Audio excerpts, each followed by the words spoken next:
नमस्कार दोस्तों, फिर से हमारे चैनल पर एक बार पुनः आपका बहुत बहुत स्वागत। दोस्तों 12वीं कक्षा के जो विद्यार्थी हैं उनका यहाँ पर तीसरा पार्ट हमने स्टार्ट कर दिया है। इससे पहले एक वीडियो अपलोड कर दिया है जिसमें आपको कंप्लीट मनुस्मृति के विषय में बात की गई थी और तीसरे पार्ट में मानव धर्म जो पार्ट है आपका उसके विषय में हमने पूरी आपको कंप्लीट जानकारी दी थी। आज हम इसमें आपको जो श्लोक हैं उनके बारे में आपको बताएंगे, पूरी आपको व्याख्या सहित आपको सारी जानकारी दी जाएगी। चलो बिना देर किए आपको पार्ट स्टार्ट करते हैं। दोस्तों इसमें जैसे कि सबसे पहले तो आपको हम ये बताएंगे कि जो श्लोक है, ठीक है, उसको किस प्रकार से बोलना होता है। आपको हम एक बता देंगे तो आप उसी प्रकार से सारे के सारे श्लोकों को बोल सकते हो।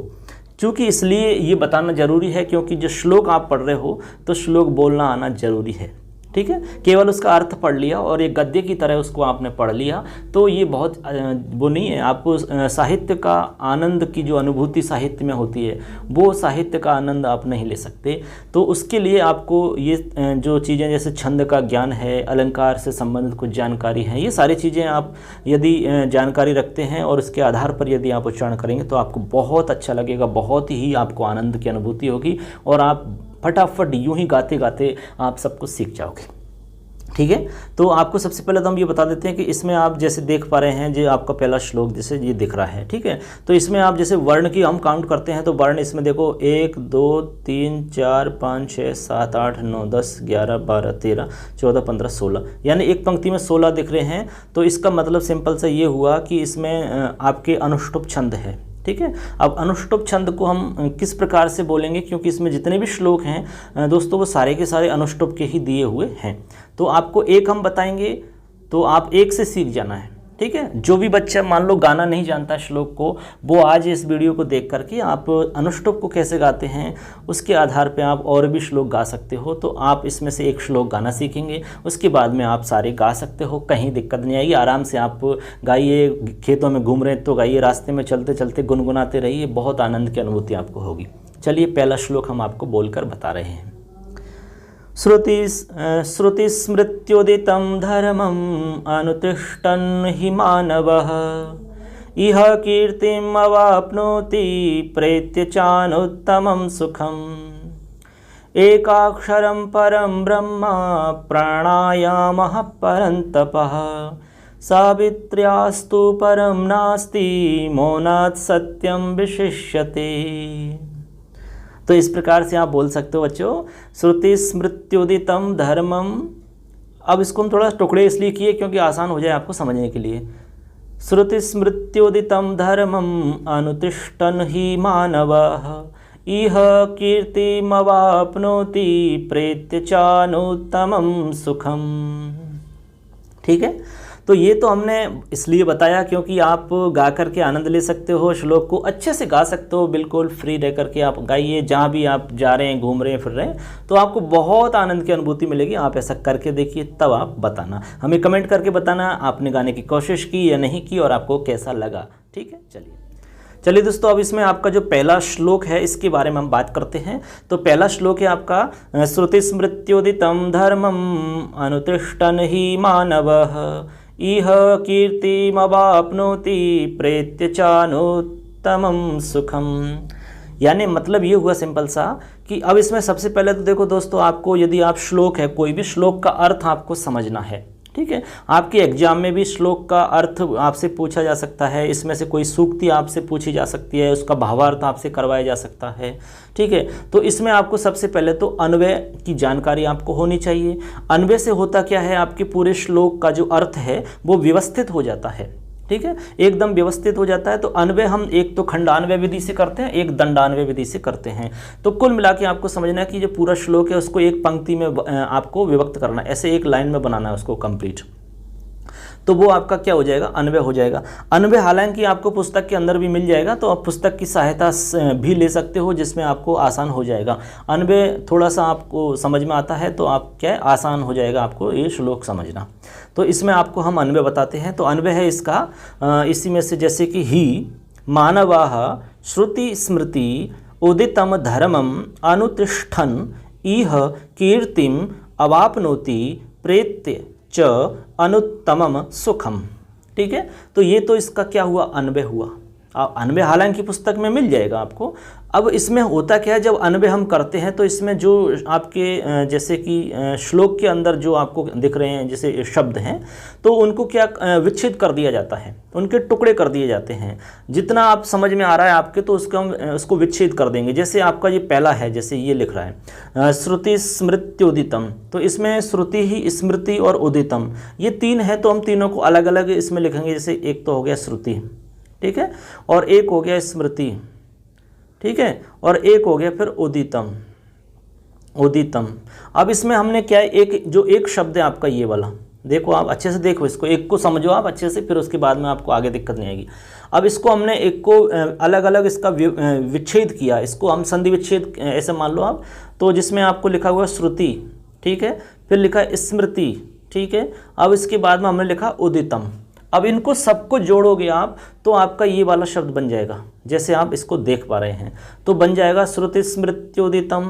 क्यों? क्योंकि यहाँ पर श्रुति है, स्मृति है, तो यहाँ पर किसी भी तरह की संधि होने की इसमें गुंजाइश नहीं है, तो संधि होगी नहीं, आपको इनको मिला देना है। अब यहाँ पर जैसे स्मृति है, ठीक है, और उदितम है, स्मृति के आगे उदितम लिखा हुआ है, तो यहाँ पर आपकी संधि हो जाती है। अब यहाँ पर चूंकि एक मिल रहा है, यहाँ पर ई दिख रहा है ना ये बच्चों, ई। अब आपको पता है एको अणचि सूत्र की सहायता से ई के स्थान पर यह हो जाएगा और आपका तय जो है वो हलंत हो जाएगा, ठीक है, और ई जो है ई हलंत है ही, तो ई के अंदर आपका ऊ मिल जाता है, तो आपका ऊ मिल जाएगा, तो आपका ऐसे बन जाएगा यू, तो आपका बन जाएगा युदितम। इस प्रकार से कहने का मतलब यहाँ पर यण संधि होकर के आपका ये शब्द बन जाएगा, सबको मिला दिया जाएगा। तो श्रुति स्मृत्योदितम, ऐसे ही आप सबको समझना है आपको, ठीक है। तो ऐसे करके क्या है, ऐसे यदि आप कर सकते हैं तो आपको ये मानो कि बहुत ही आसान हो जाएगा, किसी भी श्लोक का अर्थ आप समझ सकते हो, कहीं भी आपको दिक्कत नहीं आएगी। अब ऐसा करने के लिए आपको जानकारी होनी चाहिए, एक तो संधि के विषय में, ठीक है, एक कुछ आपको समास के विषय में जानकारी हो, तभी जाकर के आप ये कर सकते हो, ठीक है। तो संधि के विषय में आपको जानकारी यदि है तो बहुत अच्छी बात है, यदि नहीं है तो भी आपके लिए कोई प्रॉब्लम नहीं है, क्योंकि हमने चैनल पे संधि के विषय में सारी आपको वीडियो अपलोड कर दी हैं। आपने नहीं देखी है तो ज़रूर देखें उनको, ठीक है, और उसके बाद में आपको दिक्कत नहीं आएगी। चलिए अब इसको हम श्लोक को बताते हैं आपको। तो सबसे पहले तो आपने अन्वय श्लोक का वाचन कैसे करते हैं वो देख लिया, इसके बाद में इसका अन्वय देख लिया। अब इसमें आपको एक एक शब्द को हम बता देते हैं, जैसे कि इसमें लिख रहा है श्रुति स्मृति उदितम धर्मम अनुतिष्ठन और ही, ठीक है, मानवः इह कीर्तिम वापनोति प्रेत्य च अनुत्तमम सुखम। हो गया। तो इसमें आपको जो आपके जो शब्दार्थ हैं इनका अर्थ आपको बताना है, बस अर्थ आपको आता है तो बस हो गया क्लियर आपका सब कुछ। तो सबसे पहले जैसे बच्चों इसमें स्मृति लिखा हुआ है, आपको सरल बना रहे हैं हम, बहुत ही आसान हो जाएगा आपके लिए। तो इसमें सबसे पहले श्रुति लिख रहा है, तो श्रुति का मतलब वेद होता है। क्या होता है? वेद। स्मृति का मतलब यहाँ जो होता है, मतलब उसका मतलब होता है, स्मृति का मतलब यहाँ धर्मशास्त्रों से है, ठीक है। और उदितम का मतलब होता है बच्चों, यहाँ पर उदितम का अर्थ होता है आपका वर्णित करना, यानी कि वर्णन या वर्णित, ऐसे मान लीजिए। धर्मम, धर्म आप जानते ही हैं। अनुतिष्ठन, अनुतिष्ठन का मतलब अनुसरण, ठीक है। और फिर लिख रहा ही, लिख रहा ना ही, आपको उसमें अन्वय में देखिए ही मिला, ही मिलेगा। तो ही का जो अर्थ होता है वो आपको याद रखना है। ही का क्या अर्थ होता है बच्चों? तो ही का अर्थ होता है क्योंकि। तो क्या अर्थ याद रखना है? क्योंकि। ही यानी क्योंकि। मानव यानी मानव होता ही है। इह यानी यहाँ पर, या फिर इस लोक में, आप ऐसा कह सकते हैं, अस्मिन लोके, ठीक है, अस्मिन लोके, इस लोक में। कीर्तिम यानी कीर्ति, ठीक है, जैसे यश मान लो, कीर्ति यश। और कीर्तिम के बाद में वापनोति लिखा हुआ है, तो वापनोति का मतलब होता है प्राप्नोति, यानी कि अवापनोति है ये, कीर्तिम अवापनोति।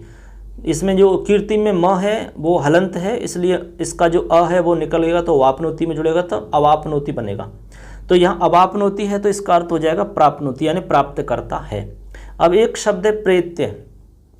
प्रेत्य शब्द का अर्थ क्या है इसको अच्छे समझना। प्रेत्य का अर्थ होता है मृत्यु के बाद में परलोक में, यानी मृत्यु के बाद परलोक में, ये प्रेत्य का अर्थ है। च इसमें अनुत्तमम लिख रहा है, च और अनुत्तमम, च यानी और, अनुत्तमम, अनुत्तमम का अर्थ होता है सर्वोत्कृष्ट। सुखम यानी सुख, जानते ही हो आप। ठीक है ना। तो ये तो आपको सारे के सारे जो शब्द हैं उनका हमने अर्थ बता दिया है। अब आप आसानी से इस पूरे श्लोक का अर्थ निकाल सकते हो, कहीं दिक्कत नहीं है, क्योंकि यही बताना था और यही आपको समझ में आना था। अब इसका जो अर्थ है वो क्या हुआ देख लिया। इसका अर्थ हुआ बच्चों, क्योंकि श्रुति स्मृति में निहित धर्मादि को करने वाला मनुष्य इस लोक में कीर्ति को प्राप्त करता है और परलोक में सर्वोत्कृष्ट सुख को पाता है, सुख को प्राप्त करता है या सुख को पाता है। ठीक है। अच्छा, कौन पाता है? यानी कि इसमें आपको बता दिया है कि श्रुति और स्मृति में जो निहित धर्म हैं, ठीक है, उन धर्मों के आधार पर जो अपना व्यवहार करता है या उन धर्मों को करने वाला जो मनुष्य होता है, ठीक है, वो इस लोक में कीर्ति को प्राप्त करता है, यानी कि उसको यश मिलेगा, कीर्ति मिलेगी उसको, और परलोक में भी सर्वोत्कृष्ट सुख को पाता है। तो इसलिए बच्चों, यदि आप चाहते हो कि इस लोक में आपको कीर्ति मिले, आपको यश मिले, ठीक है, और परलोक में भी आपको सर्वोत्कृष्ट सुख की प्राप्ति होवे, तो आपको क्या करना है? आपको स्मृति यानी कि वेद और धर्मशास्त्रों में जो निहित धर्मादि से संबंधित जो कार्य हैं या जो निहित धर्म हैं, उनको यदि आप करते हैं तो ये सब आप प्राप्त कर सकते हो। कीर्ति भी मिलेगी, आपको यश भी मिलेगा और परलोक में आपको सर्वोत्कृष्ट सुख भी मिल जाएगा। ठीक है। तो आपकी समझ में आ गई होगी बात। यदि आप परलोक में सर्वोत्कृष्ट सुख की कामना करते हैं कि आपको आगे मृत्यु के बाद भी आपको सुख की प्राप्ति होवे और इस लोक के अंदर वर्तमान में आपको यश और कीर्ति मिले, तो बस आप वेदों के अंदर और धर्मशास्त्र में जो कुछ निहित है धर्म, जो भी कुछ उसमें बताया है, उसका अनुसरण करिए, उसके आधार पर अपने जीवन को चलाइए, तो निश्चित रूप से आपको ये सब मिलेगा। ये इसका मतलब हुआ। ठीक। अब दूसरे श्लोक में हम आपको सबसे पहले तो इसका वाचन करेंगे, उसके बाद में आगे समझेंगे। तो लिखा हुआ है, एकाक्षरम परम ब्रह्म प्राणायामः परम तपः सावित्र्यास्तु परम नास्ति मौनात् सत्यम विशिष्यते। ठीक है। अब इसको, ये तो हो गया इसका उच्चारण किस प्रकार से करना होता है। अब इसका अन्वय, ठीक है दोस्तों, अन्वय पुस्तक में लिखा हुआ है, पुस्तक की सहायता आप लेंगे, पुस्तक के अंदर थोड़ा सा देखते चलेंगे। तो अन्वय देखेंगे सबसे पहले, तो क्योंकि अन्वय के आधार पर ही आप अर्थ समझ पाओगे, इसी के अंदर है अर्थ जो है, और अन्वय भी इसी में से निकालना है। तो देखो, इसका अन्वय होगा, एक अक्षरम परम ब्रह्म कथ्यते। ठीक है, एक अक्षरम परम ब्रह्म कथ्यते, हो गया यहाँ तक। प्राणायामः परम तपः तु सावित्र्या अपरम नास्ति सत्यम मौनात् विशिष्यते। सत्यम मौनात् विशिष्यते, हो गया। तो सारे के सारे शब्द आ गए और इसका जो अर्थ है वो आपका व्यवस्थित हो गया अन्वय की सहायता से। ठीक है। अब इसमें आपको जो इम्पोर्टेंट है वो शब्द देख लीजिए।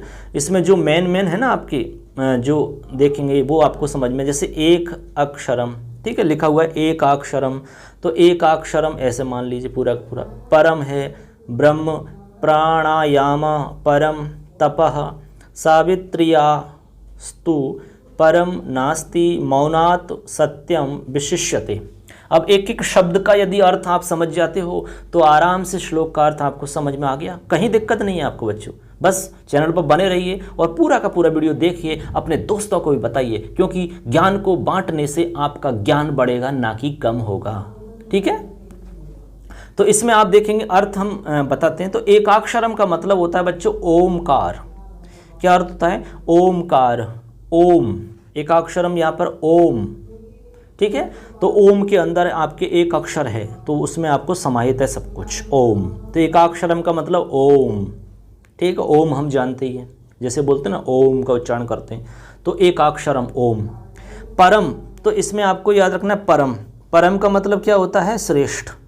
तो परम का मतलब क्या होता है बच्चों? श्रेष्ठ। तो परम हो गया। ब्रह्म आप जानते ही हैं, ब्रह्म हो।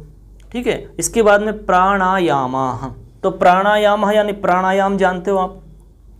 तो प्राणायाम जैसे हम कहते हैं ना योग प्राणायाम करते हैं, तो सब बच्चे जानते हैं प्राणायाम क्या होता है। जैसे अनुलोम विलोम प्राणायाम होता है, श्वास को खींचो फिर बाहर निकालो, श्वास को रोको, ये प्राणायाम है। यानी कि तीनों प्रकार के प्राणायाम, 3 प्रकार के प्राणायाम माने जाते हैं। एक तो होते कुंभक प्रकार के, रेचक प्रकार के और पूरक प्रकार के। एक में तो श्वास को आपको खींचना पड़ता है, ठीक है, एक में श्वास को बाहर निकालना होता है और एक में श्वास को रोकना पड़ता है। तो ये 3 प्रकार के आपके होते हैं। तो ये है आपका श्वास से संबंधित है, आपको जो श्वास लेते हैं बाहर निकालते हैं, यही प्राणायाम है, प्राणों का आयाम। इसके बाद में लिखा हुआ है परम, तो परम यानी श्रेष्ठ होता है, तप यानी तप, ठीक है, तप होता है। सावित्र्यास्तु, सावित्र्या, तो सावित्र्यात, अभी इसमें लिखा सावित्र्यात या सावित्र्यास्तु, तो सावित्र्या, यहाँ पर सावित्री का मतलब है गायत्री मंत्र। क्या अर्थ है यहाँ पर बच्चों? गायत्री मंत्र है, तो ये आपको ध्यान रखना है। सावित्र्या मतलब यहाँ पर गायत्री मंत्र।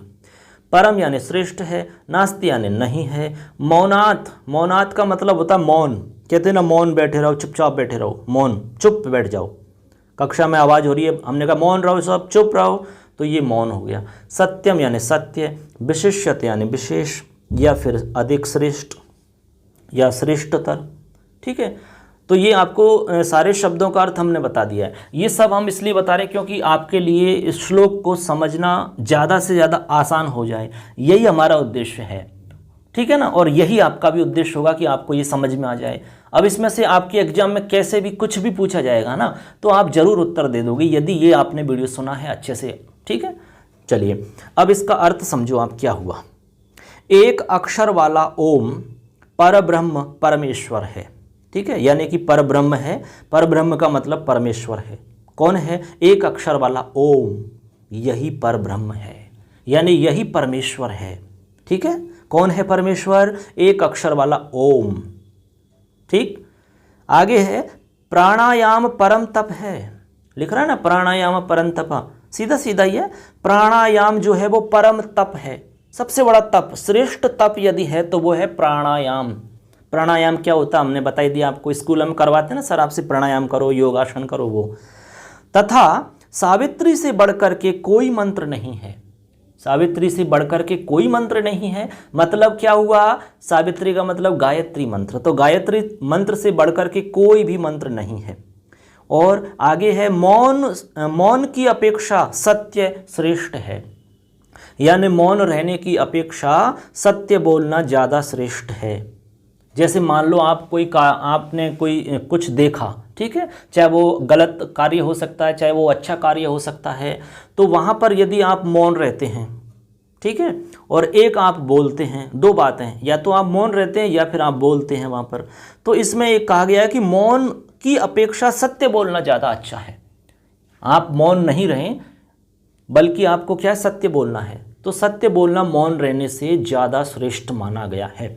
यदि आपको लग रहा है कि यहाँ पर हमें सत्य बोलना है तो वहाँ आप सत्य बोलें, मौन नहीं रहना है, चाहे वहाँ कुछ भी हो जाए, ये इसका मतलब है। तो मौन की अपेक्षा सत्य बोलना ज़्यादा श्रेष्ठ है। और सावित्री से बढ़कर के कोई दूसरा मंत्र नहीं है। और प्राणायाम जो है वो परम तप है आपका। एक अक्षर वाला ओम जो है वही परमेश्वर है। यही इस पूरे श्लोक का अर्थ है। तो बस एकदम सरल हो गया पूरा का पूरा श्लोक, ठीक है ना। देखो वीडियो थोड़ा सा लंबा हो सकता है बच्चों, क्योंकि 1 घंटे के आसपास वीडियो बनता है, क्योंकि इसमें हम एक एक शब्द को समझाते हैं, तो इसलिए टाइम इसमें लगता है, ठीक है। तो जितनी आप मेहनत करते हैं उतनी मेहनत आप भी करें। चलिए अगला आपका, पहले तो इसका उच्चारण करेंगे। इंद्रियाणाम विचरताम विषयेष्वपहारिषु संयमे यत्नमातिष्ठेद् विद्वान् यन्तेव वाजिनाम्। ठीक है, अब इसमें देखते हैं आगे इसका क्या मतलब है। सबसे पहले अन्वय की बात करते हैं बच्चों। तो अन्वय हम बताएंगे सबसे पहले, क्योंकि अन्वय के आधार पर ही हमारा अर्थ निकलता है। तो अन्वय देखिए, अन्वय इसका हो जाएगा जैसे कि आपका यहाँ लिख रहा है अपहारिषु, ये लिख रहा है अपहारिषु, ठीक है। तो अन्वय में हो जाएगा अपहारिषु विषयेषु विचरताम इंद्रियाणाम संयमे विद्वान यत्नम आतिष्ठेत यंता वाजिनाम इव, यंता वाजिनाम इव। ठीक है, तो ये आपका हो जाएगा जैसे कि यंता, वाजी नाम और इब। तो ये कुल मिलाकर के आपका इसी श्लोक के अंदर से हमने अन्वय बताया। अन्वय आपको पुस्तक में मिल जाएगा, तो पुस्तक में आप देख सकते हैं, वहाँ से आपको ये दिक्कत नहीं आएगी। और थोड़ा थोड़ा सा यदि आप देखते चलो, रोज़ देखोगे सुनोगे, तो आपको अन्वय की भी समझ होने लगेगी। ठीक है ना, आपको शब्दार्थ आएंगे तो अन्वय भी अपने आप स्वतः हो ही जाएगा। अन्वय का मतलब हुआ बच्चों की जो अर्थ है इसका, वो उसको व्यवस्थित कर रहे हैं हम, उसको व्यवस्थित तरीक़ा से जमा रहे हैं, बस यही इसका मतलब हुआ। जैसे आपको एक कहानी आती है, उसको व्यवस्थित, उसको क्रम संयोजन करने के लिए कहानी आती है आपके, तो यदि वो कहानी आपको आती है तो उसको आप क्रम से जमा दोगे। ऐसे कैसे श्लोक के अंदर भी आपको कौन सा पहले कर्ता लिखना है, कर्म लिखना है, उसका विशेषण लिखना है, पहले क्या आएगा वो जमा देना है, तो जमा दोगे तो अर्थ निकल जाएगा। ऐसे ही कहानी में जमाना होता है, ऐसे कैसे आपको यहाँ जमाना होता है। तो ये तो आपका हो जाता है, आपका अन्वय हो गया। उच्चारण कैसे करते हैं वो हो गया। अब इसमें आप ये देखेंगे, इसमें जो शब्द हैं उनको हम समझेंगे एक एक को। तो इसमें जैसे कि इंद्रियाणाम, विचरताम, विषयेषु, अपहारीषु, संयमे, यत्नम। अब इसका हम टुकड़े कर रहे हैं यहाँ पर। यत्नम, आगे आतिष्ठेत लिखा हुआ है ना, यत्नम और आतिष्ठेत, विद्वान यंतेव वाजी नाम। ठीक है, अब इसमें एक एक शब्द जो भी है उसका सबका अर्थ हम बताएंगे आपको, तो आपको सब क्लियर हो जाएगा, कहीं भी दिक्कत नहीं होगी। ठीक है ना, तो सबसे पहले इसमें है इंद्रियाणाम। तो इंद्रियाणाम का मतलब वो इंद्रियों को, ठीक है, या इंद्रियों का। इंद्रियाणाम यानी इंद्रिय, हम जानते ही हमारी जो इंद्रियां होती हैं उनकी बात है यहाँ पर। तो इंद्रियाणाम का मतलब क्या हो जाएगा बच्चों, इंद्रियों का, ठीक है, या इंद्रियों के। आगे है फिर विचरताम। विचरताम का मतलब विचरण करते हुए, यानी विचरण करना, विचरती हुई, विचरण करती हुई। ठीक है, तो विचरताम का मतलब विचरण करना, इंद्रियाणाम, और विचरताम का मतलब क्या हुआ, विचरण करना। ठीक है ना, इसके बाद में विषयेषु लिखा हुआ है, हम इसको पूरे शब्द को टुकड़ों में इसको विच्छेद करेंगे, संधि विच्छेद, तो इसलिए अलग अलग बता रहे हैं। विषयेषु, तो विषयेषु का मतलब हुआ विभिन्न प्रकार के विषयों में। ठीक है, किस में, विषयों में। अब भोग विलास अनेक प्रकार के विषय हो सकते हैं आपके, तो विषयों में। अपहारीषु, अपहारीषु का मतलब होता है बुद्धि का हरण करने वालों में। अपहारीषु, तो इसका अर्थ हुआ बच्चों बुद्धि का हरण करने वालों में। ठीक है, बुद्धि का हरण करने वालों में, समझ में आ गई बात। आगे है संयमे। संयमे का मतलब संयम में। ठीक है, संयम यानी कि नियंत्रण करने में या नियंत्रण करने के लिए, संयम यानी नियंत्रण करने के लिए हो जाएगा। और फिर लिख रहा है यत्नम, यहाँ लिखा हो यत्नम। यत्नम यानी यत्न या कोशिश करना, प्रयत्न करना। यत्नम, आतिष्ठेत यानी करना। यत्नम यानी प्रयत्न या कोशिश, और आतिष्ठेत यानी करना चाहिए। ठीक है, आतिष्ठेत यानी करना चाहिए, इसी में लिखा हुआ है। इसी में लिखा हुआ विद्वान, तो विद्वान आप जानते ही हैं, ज्ञानी जो होते हैं विद्वान होते हैं। फिर लिखा हुआ है इसी में यान्त्येव यानी यंता इव, ऐसे लिखा हुआ है यंता, और फिर लिखा इव। अब इन दोनों को यदि हम संधि कर देते हैं बच्चों, तो यहाँ पर आपकी जो संधि होगी वो होगी गुण संधि। ठीक है, तो यंतेव बन जाएगा, यंतेव बन जाएगा कि नहीं, गुण संधि हो जाएगी, ई के स्थान पर ए हो जाएगा, तो यंतेव बन जाएगा। तो ऐसे इसमें टुकड़े करेंगे तो इस प्रकार से दिखेगा ये। तो यहाँ पर यंता का अर्थ क्या होता है बच्चों, तो यंता का अर्थ होता है सारथी, याद रखना अच्छे से। तो यंता अर्थ क्या हुआ, यंता मतलब सारथी। इव यानी की तरह, जैसे सारथी की तरह, उसकी तरह, इव यानी तरह। और वाजी नाम यानी घोड़े। ठीक है, घोड़ों की या घोड़ों को वाजी नाम। ठीक है, तो ये सब जितने भी शब्द हैं सबका अर्थ इसमें हमने बता दिया है आपको। अब इसका पूरे जो श्लोक है इसका क्या अर्थ निकलता है वो आप सुन लीजिए। तो इसमें हमने बताया कि विद्वान व्यक्तियों की बुद्धि को हरण करने वाले विषयों में विचरती हुई इंद्रियों के नियंत्रण में प्रयत्नशील होना चाहिए। जैसे कुशल सारथी घोड़ों को नियंत्रित करने में प्रयत्नशील होता है। मतलब ये हुआ बच्चों कि जो विद्वान व्यक्ति हैं, ठीक है, जो ज्ञानी व्यक्ति होते हैं, उनको बुद्धि को हरण करने वाले विषयों में विचरती इंद्रियों के यानी आपकी जो बुद्धि को हरण करने वाली जो इंद्रियां हैं, ठीक है, जो अलग अलग प्रकार के विषयों में उनका विचरण करवाती हैं, विचरण करती हुई जो इंद्रियों हैं, उन पर नियंत्रण करने के लिए प्रयत्न करना चाहिए। उन पर नियंत्रण यानी कुल मिला के इंद्रियों पर कंट्रोल करने के लिए नियंत्रण करना चाहिए, प्रयास करना चाहिए, प्रयत्नशील होना चाहिए। जैसे एक अच्छा सारथी घोड़ों को नियंत्रित करने में प्रयत्नशील रहता है, जो घोड़े होते हैं उनको नियंत्रण करता है। यदि घोड़े नियंत्रित रहते हैं तो पूरा का पूरा आपका जो आपका वो है, पूरा रथ जो है वो बिल्कुल व्यवस्थित रहता है, कहीं भी दिक्कत नहीं आती है। यदि हमारी इंद्रियां यदि कंट्रोल में रहती हैं, यदि वो व्यवस्थित रहती है, संतुलन में रहती हैं, तो हमारा पूरा जीवन बहुत अच्छा रहता है, कहीं भी दिक्कत नहीं आती है। ये इसका मतलब है। तो आशा करते हैं कि ये बात आपको समझ में आई होगी, ठीक है ना। कैसा लग रहा है वीडियो, ये ज़रूर आप कमेंट करके हमें बताएंगे। अब देखते हैं आगे अगला श्लोक। सारे के सारे जो श्लोक हैं बच्चों वो अनुष्टुप के ही हैं, तो बोलने का तरीका सबका एक ही तरह से रहेगा। तो सबसे पहले तो हम इसका उच्चारण आपको बताते हैं। इंद्रियाणाम प्रसंगेना दोषम रक्षत्य संशयम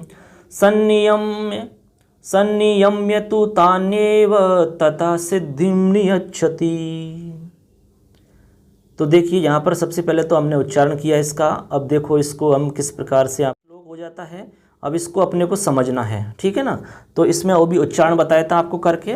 इंद्रियाणाम प्रसंगेनः दोष मृच्छत्य संशयम संनियम्य तु तान्येव ततः सिद्धिं नियच्छति, ठीक है ना। तो इसमें अब अन्वय हम देखेंगे सबसे पहला काम। तो सबसे पहला हम उच्चारण किया, उसके बाद में अन्वय देखेंगे। पुस्तक में आप देख सकते हो अन्वय होगा इंद्रियाणाम, जैसे इसमें लिखा है इंद्रियाणाम प्रसंगेनः असंशयम दोषम रुच्छति, ठीक है ना। सीधा सीधा जैसे लिखा हुआ है सिंपल, वैसा का वैसा, कई बार तो यूँ की तो मिल जाता है। असंशयम दोषम रुच्छति तानि एव संनियम्य तु ततः सिद्धिं नियच्छति, ततः सिद्धिं नियच्छति। हो गया, सबके सब इसमें आ चुके हैं आपके, कंप्लीट हो गए। अब इसमें देखिए आप, इसमें अर्थ हम देखेंगे। जैसे इंद्रियाणाम, एक तो ये है, एक तो इसमें इंद्रियाणाम प्रसंगेनः दोषम, ठीक है ना, इसको हम विच्छेद करेंगे। दोषम और उसके बाद में रिच्छति, यहाँ लिखा हुआ है। फिर असंशयम, इस पूरे के आपके 3 टुकड़े होंगे। फिर है संनियम्य तु तान्येव ततः सिद्धिं नियच्छति, ठीक है। ये आपके एक एक शब्द हुए जिन पे हमने रेखांकित किया है सबको। अब इनके अर्थ की बात हम करते हैं। तो सबसे पहले लिखा हुआ इंद्रियाणाम, तो इंद्रियाणाम का मतलब है इंद्रियों के। तो अर्थ समझ में आ गया। इंद्रियों के, इंद्रियां क्या हैं वो आप सब जानते हैं। जैसे आपकी आँख है, नाक, कान, ये सब इंद्रियां हैं। प्रसंगेन यानी प्रसंग में, यानी प्रसंग, इंद्रियों के प्रसंग में या विषय से, इंद्रियों के विषय से या प्रसंग से, ठीक है। इसके बाद में दोषम, तो दोषम का मतलब होता है दोष, यानी कि दोष या अधर्म। दोष का मतलब दोष जानते हैं, जैसे गुण होता है और उसका उल्टा दोष होता है। तो दोष को यहाँ पर अधर्म भी कह सकते हैं, ठीक है। इसके बाद में आगे लिखा हुआ है इसमें रिच्छति, ऐसे लिख रहा है रिच्छति, ठीक है, ऐसे रिच्छति लिखा हुआ है। तो रिच्छति आप इसमें आपको दिख रहा होगा। रिच्छति का मतलब होता है बच्चों प्राप्नोति, यानी प्राप्त कर होता है। रिच्छति यानी प्राप्त होता है, ठीक है। तो दोषम रिच्छति, रिच्छति यानी प्राप्त होता है, दोषम यानी अधर्म या दोष। फिर लिखा हुआ है इसी में असंशयम, क्या लिख रहा है असंशयम। तो असंशयम का मतलब क्या होता है, तो असंशयम का मतलब होता है आपका निश्चित ही। क्या अर्थ होता है, निश्चित ही। याद रखना इसको, क्योंकि अर्थ में हमें बहुत इंपॉर्टेंट ये रहेगा। तो इसका असंशयम का अर्थ हुआ निश्चित ही। फिर लिखा हुआ है संनियम्य, क्या लिख रहा है संनियम्य। तो संनियम्य का मतलब हुआ नियंत्रण करके, क्या करके, नियंत्रण करके, ठीक है। तो ये आपको याद रखना है। फिर लिखा है तू यानी ही होता है, ही। तान्येव, तान्येव को हम संधि विच्छेद करेंगे तो बच्चों होगा तानी और एव, ऐसे होगा तानी प्लस एव, तान्येव। तो तानी एव हो जाएगा, तानी ऐसे एव, तानी और एव, इनको हम यदि जोड़ते हैं तो तान्येव बन जाएगा। ठीक है ना। तो यहाँ भी आपकी यण संधि हो जाती है, तानी और एव, तान्येव बन जाता है, ठीक है। तो ये हो जाएगा। इसके बाद में ततः, तो ततः लिखा हुआ है, ततः का मतलब वह, ततः यानी वह, सिद्धिम यानी सिद्धि, और नियच्छति यानी प्राप्त करना होता है, ठीक है। नियच्छति यानी प्राप्त करना। तो इसमें जितने भी शब्द हैं आपके सारे के सारे शब्दों का अर्थ यहाँ पर हमने बताया। अब आपको जो इसका अर्थ है वो अच्छे से समझ में आ जाएगा, कहीं दिक्कत नहीं आएगी इसमें। तो अर्थ समझिए। अर्थ है इसका, इंद्रियों के प्रसंग या फिर विषयों से संपर्क हो जाने से निश्चित रूप से ही मनुष्य दोष को प्राप्त होता है, यानी कि अधर्म को प्राप्त होता है। और इंद्रियों को ही जीत लेने से या इंद्रियों को जीत लेने से मनुष्य निश्चित ही सिद्धि को प्राप्त होता है, यानी इंद्रियों को जीत लेने से मनुष्य सिद्धि को प्राप्त होता है। सिंपल अर्थ है। तो इसका अर्थ सिंपल सा ये हुआ बच्चे, दोबारा समझ लीजिए आप। यानी इंद्रियों के विषयों से संपर्क हो जाने से निश्चित रूप से इंद्रियों के जो विषय हैं जैसे भोग विलास आदि, ठीक है ना, तो उनमें यदि संपर्क होता है तो संपर्क हो जाने से निश्चित रूप से मनुष्य जो है वो अधर्म को प्राप्त हो जाता है। और यदि इनको हम जीत लेते हैं तो निश्चित रूप से सिद्धि को प्राप्त होता है। तो इंद्रियों पर कंट्रोल कितना है आपका, संतुलन आपका कितना है, बैलेंस आपका कितना है।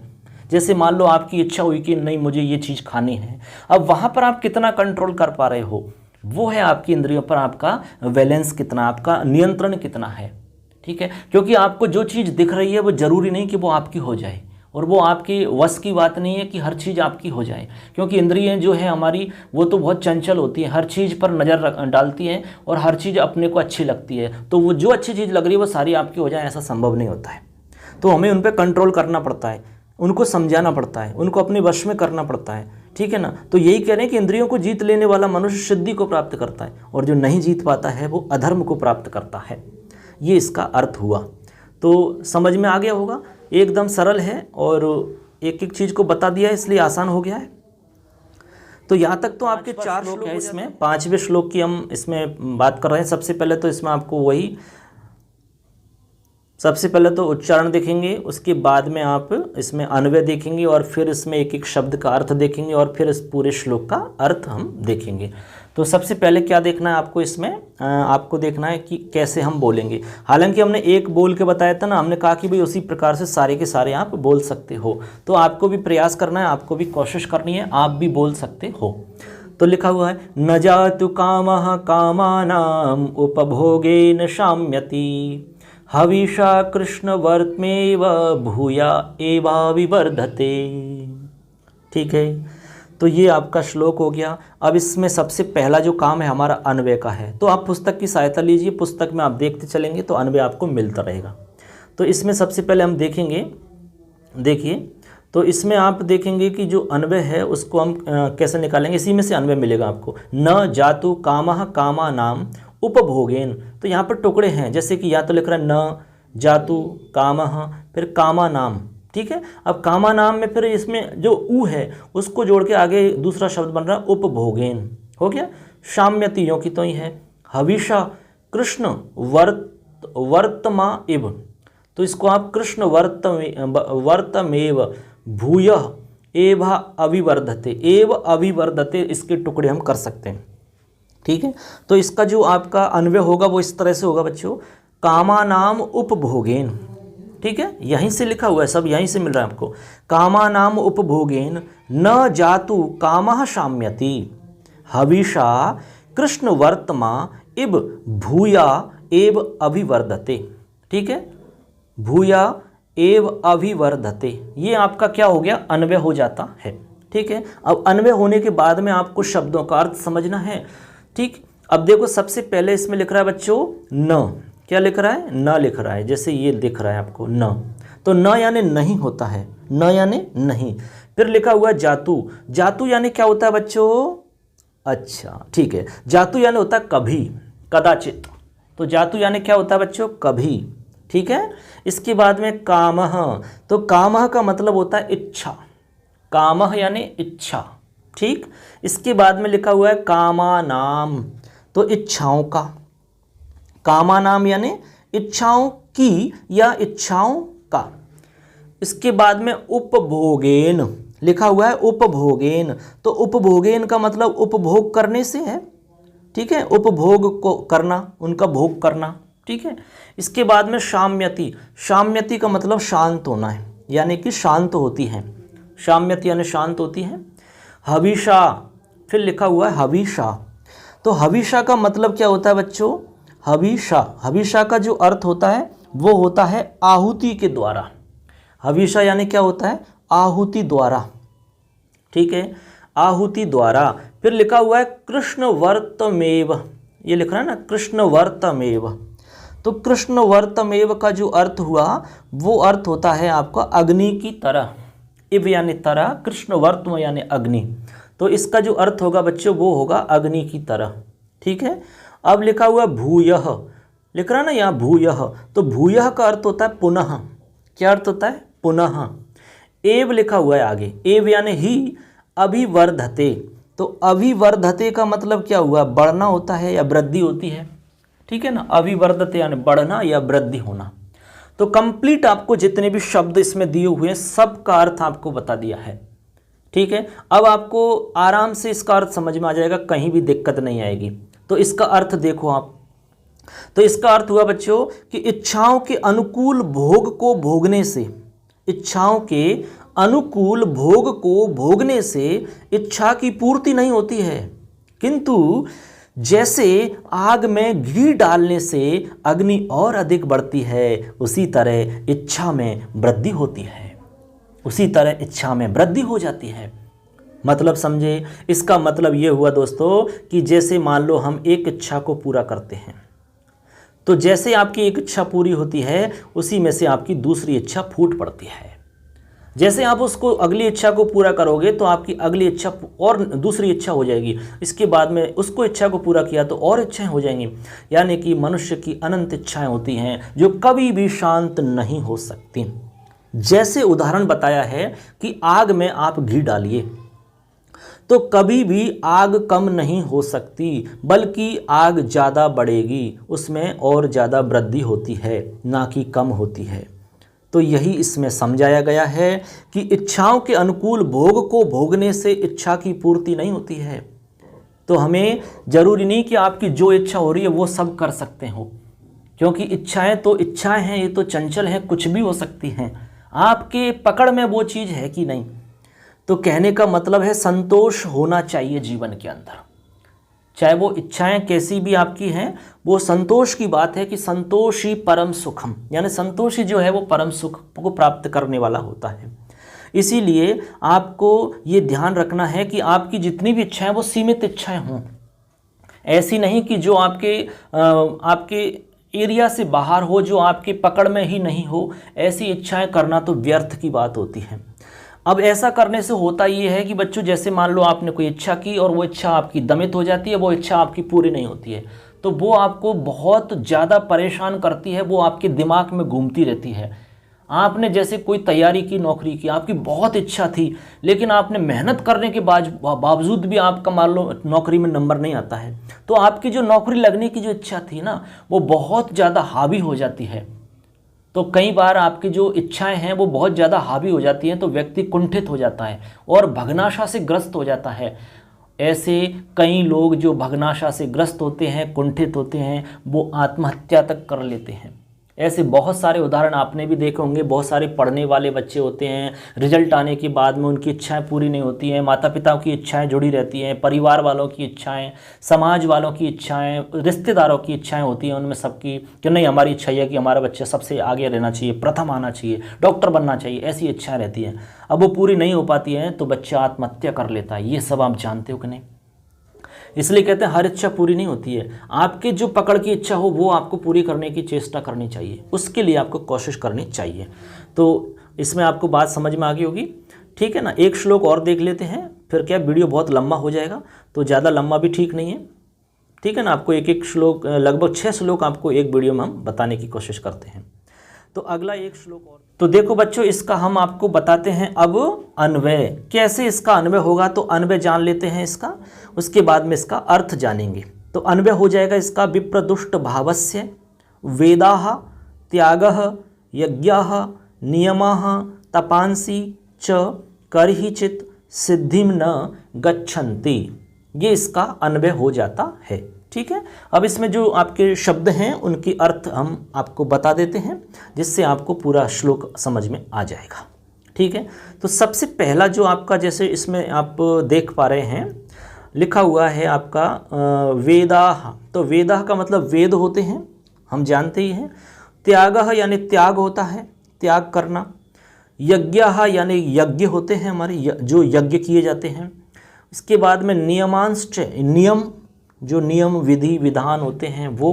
तपांसि यानी तप, तपांसि यानी तप होता है, जो तप करते हैं, तो तप होता है, तपस्या मान लो आप, तपस्या करना। इसके बाद में न यानी नहीं, विप्रदुष्ट भावस्य, ये लिखा हुआ है ना, देखो यहाँ लिख रहा है विप्रदुष्ट भावस्य। तो विप्रदुष्ट भावस्य का अर्थ होता है बच्चों, जो विशेष रूप से दुष्ट भाव रखता है उसके, जो विशेष रूप से दुष्ट भाव रखता हो, बुरे भाव रखता हो, उसकी बात है। जो विशेष रूप से बहुत बुरे भाव रखने वाला होता है ना कोई, दुष्ट भाव, वो है दुष्ट भाव रखता है, उसको कहते हैं। फिर है सिद्धिम, तो सिद्धिम का मतलब सिद्धि या कार्य मान लो, सफलता मान लो, या साफल्यम मान लो। गच्छन्ति यानी सफल होते हैं, या सिद्धिम गच्छन्ति का मतलब सीधा सा एक पूरे का समझ लो वाले। सिद्धिम गच्छन्ति का मतलब होता है कि सफल होते हैं। न यानी नहीं, आ गया आपका पहले ही। कर्हिचित्, तो कर्हिचित् का मतलब होता है कभी भी, ये लिखना है ना कर्हिचित्, तो कर्हिचित् का मतलब क्या हुआ बच्चों, कभी भी। ठीक है, अब ये शब्द जितने भी हुए सबका अर्थ आपको समझ में आ गया। तो वेदास् त्यागश्च यज्ञाश्च नियमांश्च तपांश्च न विप्रदुष्ट भावस्य सिद्धिं गच्छन्ति कर्हिचित्। अब इसका मतलब क्या हुआ, पूरे श्लोक का अर्थ समझिए आप। इसका मतलब हुआ कि जो व्यक्ति विशेष रूप से अत्यधिक दूषित या भ्रष्ट होता है, उसका अर्थात भोग आदि विलासों में जो लगे हुए मनुष्यों का वेदों का अध्ययन, त्याग भाव, यज्ञों का अनुष्ठान, नियम पालन तथा तपस्या करना, ये कभी भी सिद्ध नहीं होते, अर्थात वो निष्फल हो जाते हैं। ये इसका मतलब है। ठीक है, यानी कि वो निष्फल हो जाते हैं। कौन निष्फल हो जाते हैं? ऐसे व्यक्ति जो भोगादि विषयों में लगे हुए मनुष्य होते हैं, यानी जो भोग विलासों में लगे हुए रहते हैं, यानी कि दूषित रहते हैं, भ्रष्ट होते हैं। ठीक है, ऐसे व्यक्ति जो होते हैं उन मनुष्यों का वेदों में अध्ययन, वेदों का जो अध्ययन किया है, जिन्होंने वेदों का अध्ययन किया है, यज्ञों का अनुष्ठान किया हो, चाहे त्याग भाव उनके अंदर हो, चाहे नियम पालन जो होता है उनका, तपस्या करना होता है, ये कभी भी सिद्धि को प्राप्त नहीं करते इन चीज़ों में। यानी ये चीज़ कभी भी सिद्ध नहीं होती उनकी। कितना भी वेदों का अध्ययन कर लो, कितना भी त्याग भाव हो, यज्ञों का अनुष्ठान, नियम पालन, तपस्या, ये कभी भी सिद्ध नहीं होते, अर्थात ये सब के सब निष्फल हो जाते हैं उसके। ठीक है, इसीलिए क्या करना है आपको, भोगादि जो विषय हैं उनमें ज़्यादा लिप्त नहीं होना है, आसक्त नहीं रहना है। तो जो व्यक्ति विशेष रूप से इनसे लगा हुआ होता है, इनमें अत्यधिक दूषित रहता है और भ्रष्ट होता है, उनके साथ में ये चीज़ें रहती हैं। ठीक है ना, कौन कौन सी है? वेद, त्याग, यज्ञ, नियम और तप। ठीक है, ये सारी की सारी चीज़ों में उनको सिद्धि कभी भी नहीं मिलती है। तो आप चाहते हो कि वेदों में सिद्धि हो, त्याग में आपका त्याग भाव हो, यज्ञ में आपको सिद्धि हो, नियमों में सिद्धि हो और तपस्या में सिद्धि हो, तो आपको करना क्या होगा, आपको जो भोग विलास आदि हैं उनमें ज़्यादा लिप्त नहीं होगा, आसक्त नहीं होना होगा, तब जाकर के आपकी सिद्धि इन सब में हो सकती है, यानी कि आप इनमें सफल हो सकते हो। ठीक है, तो आज के लिए इतने ही आपके लिए पर्याप्त रहेंगे। आज हमने 6 श्लोक बताए हैं, अगली वीडियो में फिर आपको 6 श्लोक बताएंगे। तो आशा करते हैं आपको ये अच्छे से समझ में आ गए होंगे। तो अब तक यदि आपने हमारे चैनल को सब्सक्राइब नहीं किया तो सब्सक्राइब करें, बेल आइकन को प्रेस करें, जिससे कि आपको जो भी हम वीडियो डालेंगे उसका नोटिफिकेशन आपको तुरंत मिल जाएगा दोस्तों। ठीक है, और अपने जितने भी दोस्त हैं आपके, आप ऐसा करिए, जितने भी आपके दोस्त हैं, चाहे वो प्राइवेट स्कूल का हो, चाहे वो सरकारी स्कूल का हो, आप लगभग 5-10 जितने भी दोस्त हैं सबको बताओ आप। ठीक है, चैनल के बारे में बताइए और हो सके तो आप स्टेटस पे लगाइए जिससे कि उनको जानकारी मिले। हमारा उद्देश्य है बच्चों कि आपको ज़्यादा से ज़्यादा फायदा हो। जितने भी विद्यार्थी हैं सरकारी स्कूल, प्राइवेट स्कूल, कहीं भी जितने भी लाखों विद्यार्थी हैं आपके राजस्थान के अंदर, वो ज़्यादा से ज़्यादा बच्चों को ये वीडियो पहुँचे और उनको ज़्यादा से ज़्यादा लाभ हो। इसमें आपको यदि कोई भी दिक्कत रहती है और आपको यदि वीडियो में लग रहा है कि भाई इसमें सुधार होना चाहिए, वो भी आप कमेंट करके हमें बता सकते हैं, तो और अच्छे से अच्छा इसमें हम सुधार करके आपको ज़्यादा अच्छा देने की कोशिश करेंगे। ठीक है दोस्तों, आज के लिए इतना ही। फिर मिलेंगे आपसे, पुनः मुलाकात होगी अगले वीडियो में। तब तक के लिए जय हिंद, जय तु भारतम। आप सुन रहे मैं आप सबका दोस्त लखनलाल माली। धन्यवाद।